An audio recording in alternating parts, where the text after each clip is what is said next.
Bonjour les amis, alors nous voilà pour ce tuto du mois de juillet. Oui, on est en juillet, je voulais vous filmer ça dans un beau cadre du jardin et tout. Et en fait, je suis dans l'atelier en polaire, mais bon, c'est pas grave. Donc c'est un tuto qu'on m'a demandé sur les reflets de l'eau parce que voilà, vous êtes nombreux à essayer de représenter ces fameux reflets de l'eau quand vous êtes en balade ou justement avec les vacances d'été qui arrivent. Donc j'ai organisé un petit appel à envoi de photos et c'est la photo de ce château qui a été voté, choisi. Donc c'est sur ça que je suis partie. Alors pour ce tuto, je vous propose de commencer par regarder un peu de théorie sur comment on peut construire les reflets de l'eau en dessin, en peinture. Et puis ensuite, on verra pas à pas la représentation de cette petite aquarelle. C'est parti. Alors, je ne suis pas physicienne, mais j'avoue que j'aime bien comprendre comment quelque chose est construit pour pouvoir le représenter au mieux. Et c'est une question qui s'est beaucoup posée quand j'ai réalisé le tableau du port d'Honfleur, où il y avait des reflets sur plus de la moitié du tableau. Non, la moitié du tableau. Et jusque-là, je faisais un peu au feeling et je me suis dit, attends, faut peut-être se demander comment ça marche tout ça. Donc je vous propose de venir jouer avec moi à C'est pas sorcier. J'ai trouvé ce qui représentera notre petit château et ce qui représentera nous, l'observateur qui regarde la scène, et puis les surfaces d'eau. Personnellement, j'ai trouvé 4 choses auxquelles faire attention quand on représente un reflet, qui sont les 4 éléments qui s'additionnent sur cette surface d'eau qu'on doit représenter. Quand on regarde un élément, on le voit sans filtre, tandis que là, il y a plusieurs filtres qui s'ajoutent. Donc la première chose, c'est le reflet miroir, donc qui va se construire complètement en symétrie par rapport au réel. Donc jusque-là, c'est assez facile, bien qu'il faille construire cette fameuse symétrie. Et cette symétrie peut être modifiée par l'axe que prend ce qu'on représente. Est-ce qu'il est perpendiculaire à la surface d'eau ou est-ce qu'il est penché d'une manière ou d'une autre ? Et modifié également par le point de vue de notre petit bonhomme. Est-ce qu'il est complètement à la surface de l'eau, je le baisse à la surface de l'eau, bon, mon petit mobile ne peut pas se tordre, mais où je le lève en point de vue surplombant. Je vais vous modifier ça pour vous rendre compte. Soit la caméra, c'est l'œil de mon spectateur, à la surface. Bon, évidemment, du coup, on voit plus rien. À la surface, ce qui fait que la zone là va être égale à celle qu'on voit dans l'eau, ou qu'on a un point de vue complètement surplombant. Et là, la zone dans l'eau est plus courte que la zone dans l'air. Donc, premier élément. Deuxième élément, cette surface d'eau n'est pas comme un miroir, une surface lisse, mais une surface qui a du relief puisqu'elle est souvent modifiée par des ondes. Et ça va être selon l'eau que vous observez. Ça peut même être une eau tellement agitée que le miroir est complètement absent ou déformé.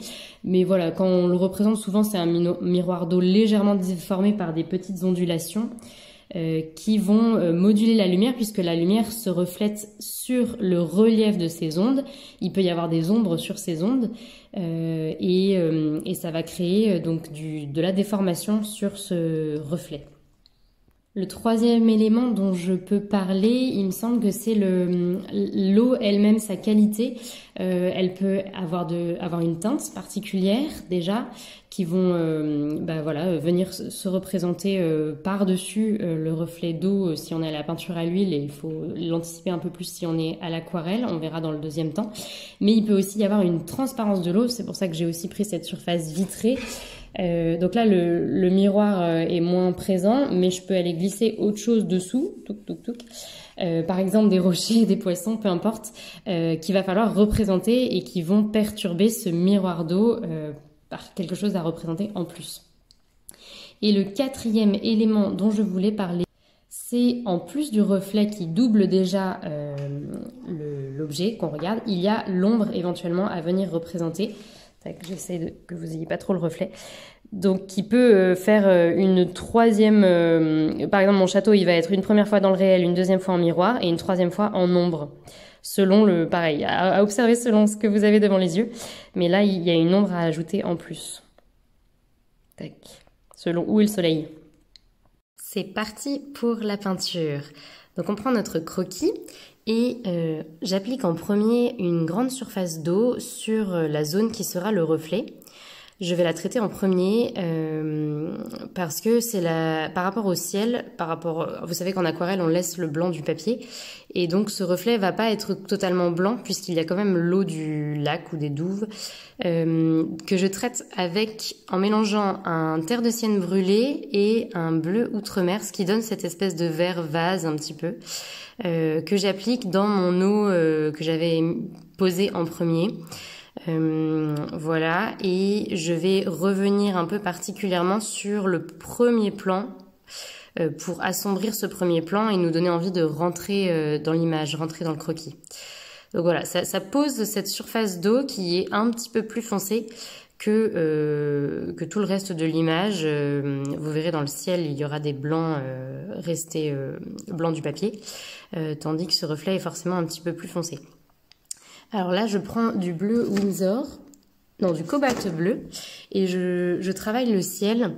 Donc, je prends la pointe de mon pinceau pour dessiner les nuages, en suivant à peu près la photo. Voilà, ce dessin de nuages. Donc, je laisse le blanc du papier pour les nuages, même si on leur donnera un petit peu de volume dans un deuxième temps.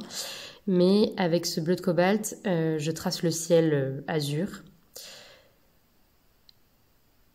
Petit à petit.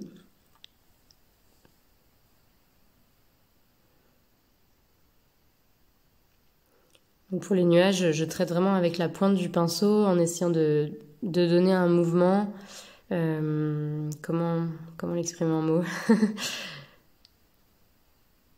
C'est des petites vaguelettes en fait, finalement. De gauche à droite, puisque je suis gauchère. Et donc je reprends ce même bleu de cobalt et je traite en miroir le ciel. Et comme j'ai déjà posé une première couleur, mon ciel va quand même être plus foncé que dans le réel. Le reflet va être plus foncé que le réel. Et voilà, j'ai décalé mon croquis pour arriver à le traiter le plus possible en miroir, en symétrie parfaite, quoi. Après, comme il s'agit d'un reflet, ça peut être un peu plus flou, un peu plus déformé que la représentation du réel.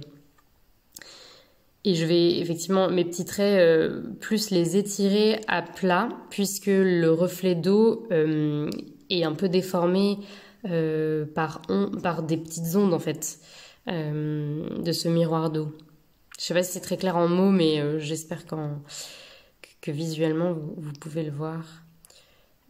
Mon pinceau est un peu chargé en eau, là, donc c'est pas très très précis. Mais bon, ça me dérange pas, vu que c'est pour le reflet. Mais vous voyez déjà que c'est plus foncé et que c'est ça qui va créer le fait que c'est pas juste un miroir, mais c'est bien de l'eau.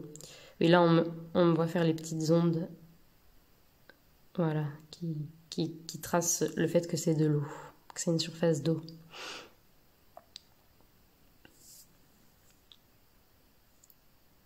Alors, je repars sur du bleu outremer et je l'ai mélangé un petit peu avec le vert vase que j'avais trouvé en premier, donc je rappelle avec de la terre de sienne brûlée et donc du bleu outremer. Et j'attaque le reflet des ardoises du toit du château. J'aurais pu commencer par le réel, bon là j'ai commencé par le reflet, peu importe. Sauf qu'effectivement c'est pour ça que j'ai mélangé avec cette couleur vase pour assombrir. Et puis je commence à tracer un peu les ombres sous le pont, les ombres des fenêtres. Et je fais en miroir le bleu. Donc en fait j'ai utilisé le même bleu. Je pense que c'est au moment du traitement des ombres qu'il y aura peut-être une différence. Et puis encore une fois, comme j'ai déjà assombri l'eau, de toute façon le reflet sera plus foncé.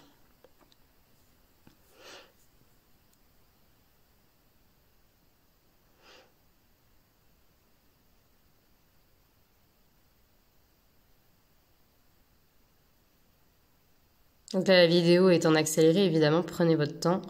Le but n'est pas d'être efficace, mais plutôt d'y prendre du plaisir. Alors là, j'ai assombri. Je pense, j'ai pas fait attention à ce que j'ai pris comme peinture, mais je pense que j'ai repris les mêmes pigments, j'en ai simplement mis plus. Donc à l'aquarelle, si on dilue nos pigments dans beaucoup d'eau, notre couleur va être claire, tandis que si on utilise les pigments de manière plus pure, avec un peu moins d'eau, c'est plus foncé.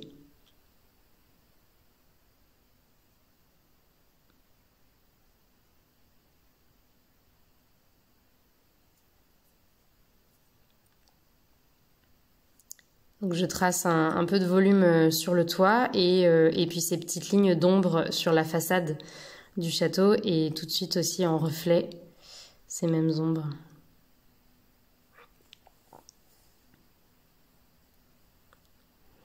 Donc pour le toit, j'essaye de suivre un peu la pente de la façade dans mes motifs, dans la texture un peu que je rajoute.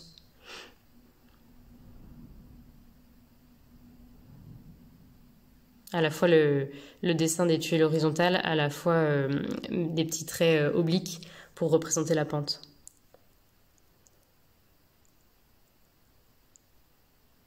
Donc là, j'ai rajouté un peu plus de bleu pour donner quand même une touche de couleur, que ce soit pas trop gris, parce que sinon ça va être vite terne.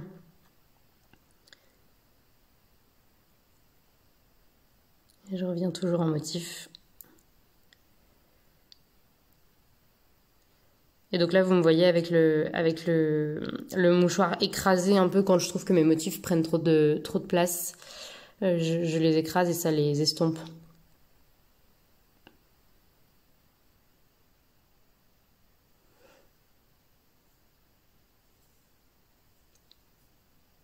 Donc c'est une manière de contraster en fait pour donner un peu plus de volume à cet objet château, d'assombrir petit à petit.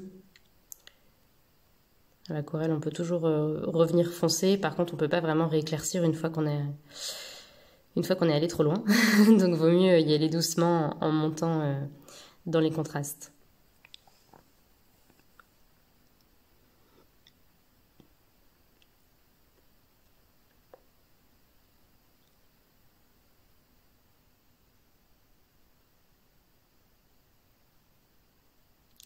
Donc, je lave mon pinceau et je vais partir sur un ocre jaune pour traiter la façade du château. Donc j'ai coupé à la vidéo, mais il y a des moments où je sèche au sèche-cheveux entre chaque étape pour pas que les couleurs se mélangent trop. Donc ça, c'est à vous de voir si vous voulez laisser sécher ou sécher au sèche-cheveux ou alors laisser les couleurs se mélanger. Parfois, ça peut donner des effets sympas.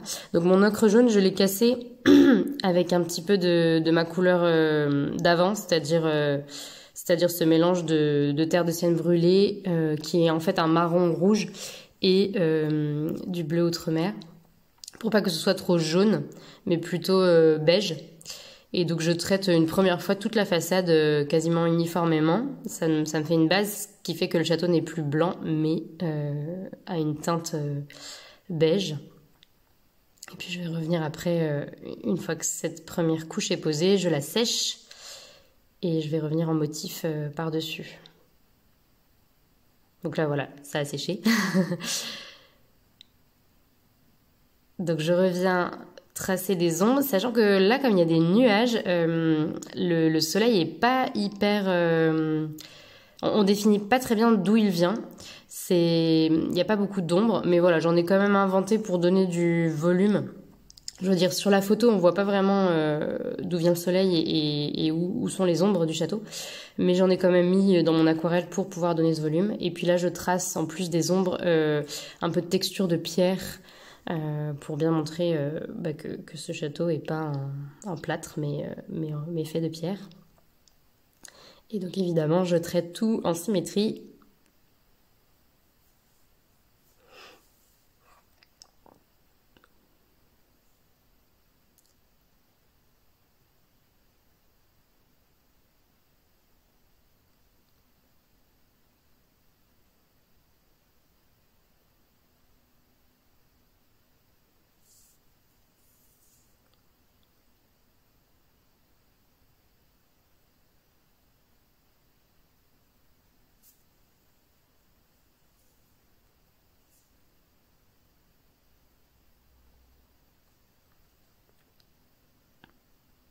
Donc je reviens avec mon terre de sienne brûlée bleu outre-mer pour ajouter des ombres parce qu'il y a certaines zones où la pierre est très sombre, très grise.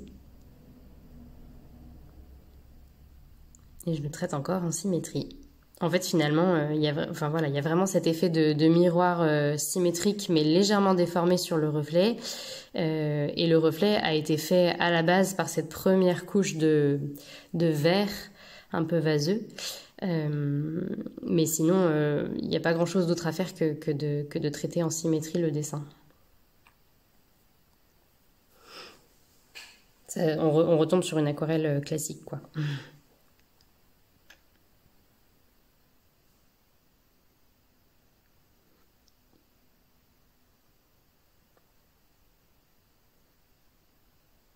Donc vous pouvez rentrer évidemment plus ou moins dans les détails selon votre goût. Là, je l'ai vraiment traité assez rapidement, sachant que c'est un petit croquis.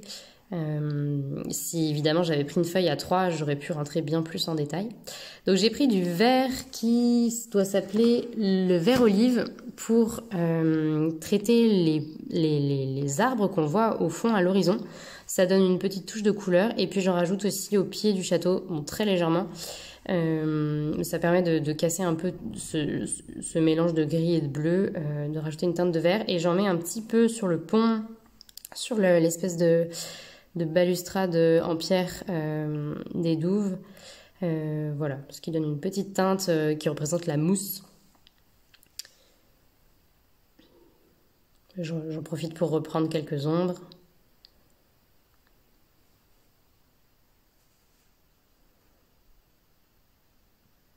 Vous pouvez, pour un peu repérer les ombres sur ce que vous représentez, plisser les yeux.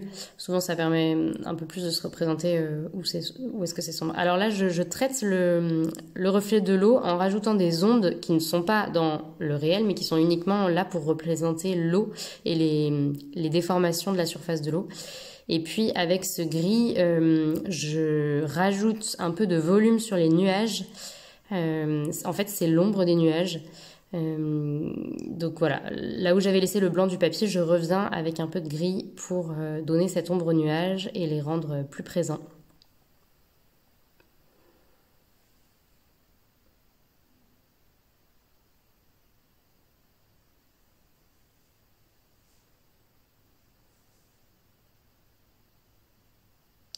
Et je vais traiter évidemment la symétrie.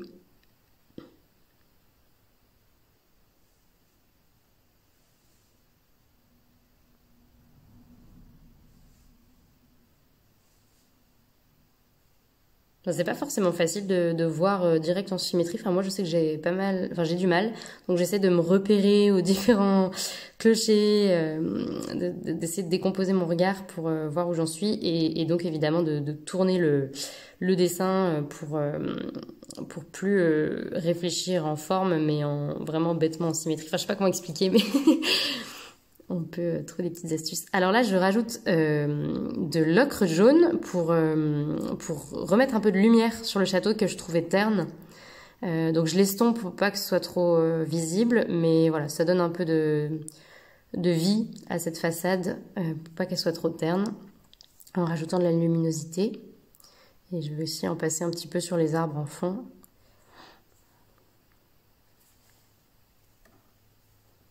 Bon, ça se voit pas vraiment sur la vidéo parce que c'était volontairement un peu assez subtil.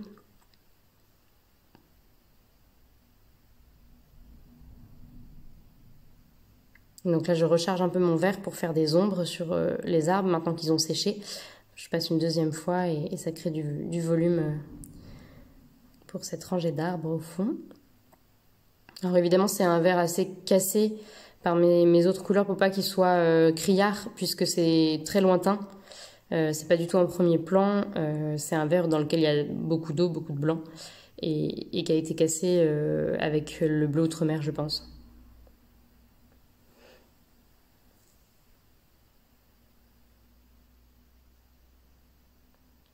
Et s'il faut, je l'éclaircis avec le mouchoir avant que ça sèche. Alors il y avait une toute petite cheminée rouge, enfin rouge brique. Donc je l'ai traité mais très légèrement à côté du clocher le plus haut. C'est passé vite. Voilà, que ça fasse pas un point rouge au milieu du dessin, mais qu'elle soit représentée quand même. Donc là, j'en suis aux finitions parce que j'ai du mal à m'arrêter. Donc j'en rajoute.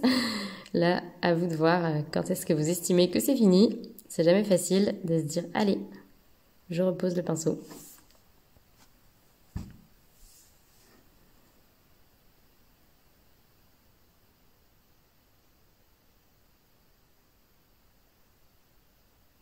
Quelques tuiles. Allez, j'ai posé. Non. Ah, je signe. Ne pas oublier de signer. Et voilà pour le résultat.